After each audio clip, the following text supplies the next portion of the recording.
Okay guys, nakita nyo naman kung sa title pa lang, sa thumbnail pa lang, bakit nga ba nasabi ni Billy Crawford na ang mga Pinoy daw magaling mangopya, of course.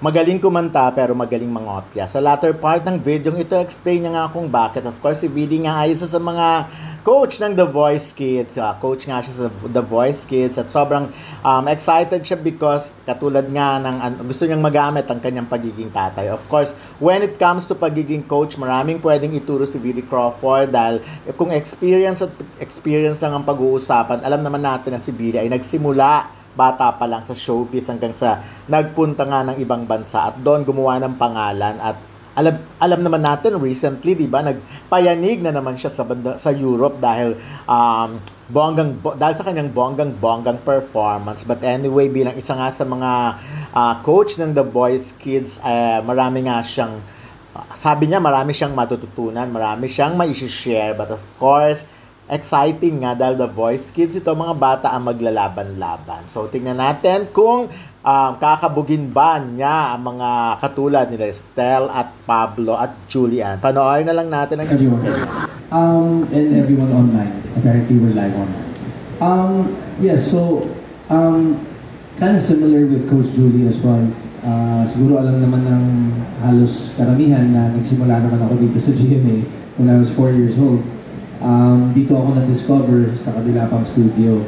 And kung i-compare ko yung childhood work ethics namin before, it has completely changed now. Kasi now, alam naman natin dito sa Pilipinas, tayo isa sa pinakamagagaling na mga awit pero magaling din mangopya ng mga ibang artists abroad. Pero now, we are actually making a name.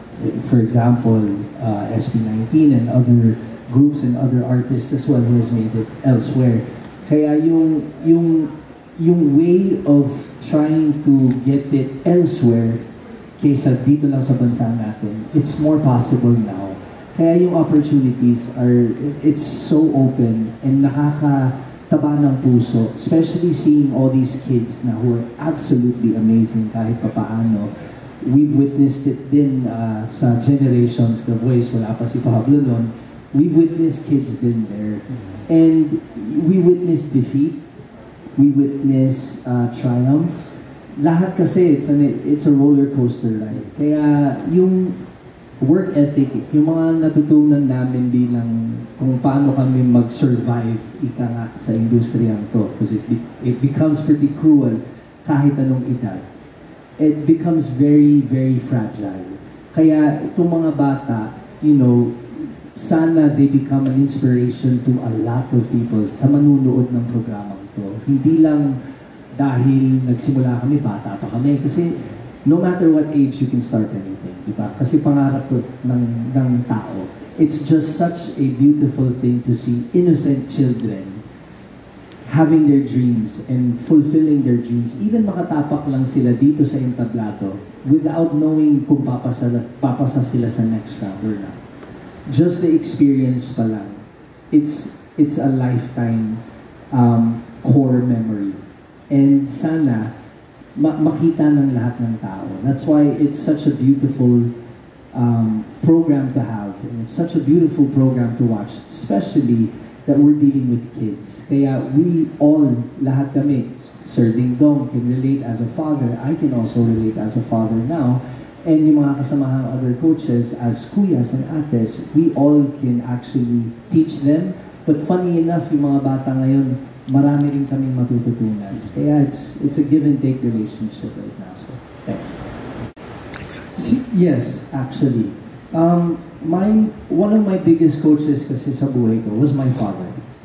And I've always wanted to be like, or at least close to my father. Absent kasi most of the time dahil sa trabaho yung tatay ko. So it gave me a sense of awareness pagdating sa trabaho and professionalism. Kaya bilang coach ngayon, medyo malaking role because first of all, it's for kids. Pero yung pagiging coach ko, I love coaching my kid, si Amari. And kumbaga, apart from trying to be a good husband, yung siguro Sir Ding Dong can attest to this as well, can agree, na we want the best for our kids. So, we try to give them the best coach in life. And kami yung tinitignan nila araw-araw. So that's what I try to do whenever I talk to kids. And bilang I'm given this platform to actually motivate kids and to teach them certain things na tricks and trades din na alam namin, mga coaches, pwede namin ipasa sa mga bata. Kaya it's a big responsibility, nakaka-pressure, pero the experience of being a coach, it's not so new to me. Pinangarap ko na ito matagal na. Like, I've always wanted to help performers enhance kung ano yung mga skills nila. Kasi that's what I did for 30 plus years sa industriya. Every day, pag gumigising ako, before my family at that time, I was trying to perfect my craft. Which for all singers, for all actors, painters, whatever in the creative realm, is you have to work and you have to really put in lahat ng ginagawa mo. Kaya yung soul, yung dugo, yung pawis mo, binubuhos mo dito. Kaya it feels good to be a coach. And all of us naman, our roles in life is to coach and to teach good to others. So, kumbaga, automatic na tayong coaches in general. Ito lang, enhance lang ako for the professional coaching pagdating sa performances. And that's why, you know, I have my idols. I have yung mga talagang tinitingala akong mga artists na nag-i-inspire sa akin. And they have coached me. So why not, if I'm capable of coaching others, take and grab the opportunity. Kaya ako nandito po. Yung game plan ko ito, honestly, ito yung nasa isip ko. At an early stage pa lang, pagdating dito sa blind auditions, once na makabuo na ako ng team ko, ang strategic or strategy ko dito is I have to tell and be honest with the kids and tell them that this is a competition kahit paano. Sa isang competition, may mananalo at may matatalo. Pero gusto ko lang din i-embed sa kanila na hindi matatapos yung career nila, yung buhay nila dahil sa isang kompetisyon. Because we have to accept defeat din kahit pa paano. So, gusto ko lang i-embed sa mga utak ng mga bata na they're here to work. Kaya yun yung pwede kong ituro sa kanila. Yung work ethics. Professionalism, isa na rin yun. And also, how to love and to be passionate about their craft, which is singing. So, pagdating sa performance, yung pwede kong ibigay din sa kanila, kung ito yung hilig nila, they really have to give their heart. Kaya, I'm just really thankful and blessed that I'm given this opportunity to siguro makabalik lang sa kapwa ko, whether kahit anong edad. Pero it's just such a blessing na manggagaling pa sa akin na makaka-coach pa ako sa mga kabataan. So, it drives me in a good direction. Yun po.